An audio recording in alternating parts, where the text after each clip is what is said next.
Bonsoir à tous et bienvenue sur ma chaîne, c'est Jérôme M Voyance.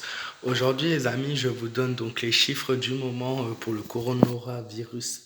Je vais réussir à le dire, coronavirus en France. Je rigole mais c'est pas tellement drôle en fait. Qui est ce soir à 200 cas. Bon, les chiffres seront donnés demain. Et qu'est-ce que je voulais dire? 200 cas, peut-être certains vont me dire c'est pas grand-chose. Mais sachez qu'on peut potentiellement maintenant atteindre les 600 qui atteindrait les 1200 et etc.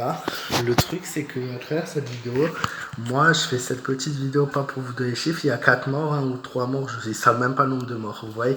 Et en fait moi je vous fais cette vidéo en fait pour qu'on puisse parler ensemble voilà, de la réaction que le gouvernement, que le ministère de la Santé a face à ce virus en disant oui, si il y a des élèves qui sont voilà, de retour d'Italie ou d'un autre pays qui a été contaminé, allez en cours. C'est pas grave en gros, puisqu'on est déjà contaminé, la France est déjà contaminée, de toute façon on peut rien faire.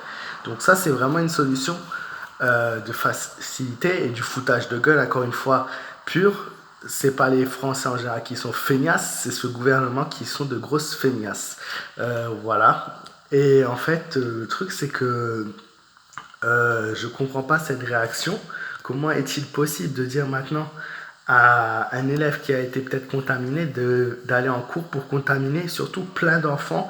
Ils pensent que les enfants ne peuvent pas être contaminés. Aujourd'hui, on en a eu la preuve hier, pardon, que si.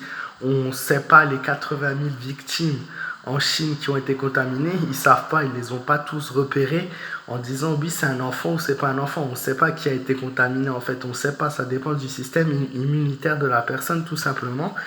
Et en fait moi ça me scandalise quand on dit nous ne ferons rien pour arrêter la pandémie puisqu'elle a déjà commencé et on se prépare à la phase 3. Ça veut dire quoi ça, à la phase 3?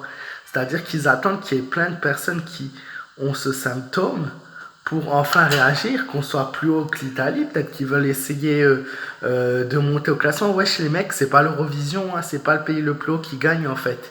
Et le truc c'est que je comprends pas leur argument, je comprends pas leur raisonnement. Ils parlent en fait en étant des coquilles vides. C'est juste inquiétant et scandaleux quand on sait que ouais, il y a plein de... Il faut vraiment penser aux personnes qui sont faibles, les plus vulnérables par rapport à ça, et pas seulement à soi-même, quoi. Ouais, moi je voulais en fait savoir votre avis par rapport à ça, c'est-à-dire qu'ils s'attendent vraiment à ce qu'on soit au stade 3 pour commencer à faire quelque chose, pour essayer de réussir à guérir ça en fait. Il y a une autre chose qui est faux, qu'ils ont dit que on ne peut pas l'empêcher. C'est totalement faux, puisque le Japon qui a pris toutes les précautions, il faut savoir que contrairement en Chine, les Japonais sont très perfectionnistes. Ils ont le souci du détail, voilà, même s'ils sont différents de nous. Et niveau propreté, il y a des villes, c'est nickel, c'est top. Et en fait, eux, comment dire ça? Ils sont à 246 cas ou 265, je sais plus. Ils ont augmenté de 30 cas en 3-4 jours, ce qui n'est pas beaucoup pour un pays où il y a presque voilà, des centaines de millions de gens qui y vivent. Donc on peut très bien couper cette maladie, on peut très bien faire face. Et voilà, c'était juste mon message. N'hésitez pas à me donner vos avis dans les commentaires. Je compte sur vous pour échanger sur ce sujet. Moi, je vous souhaite une bonne soirée. Prenez soin de vous, faites attention à vous. Je vous fais de gros bisous. Et surtout, les amis, n'hésitez pas à vous abonner si ce n'est pas encore le cas. Vous serez les bienvenus.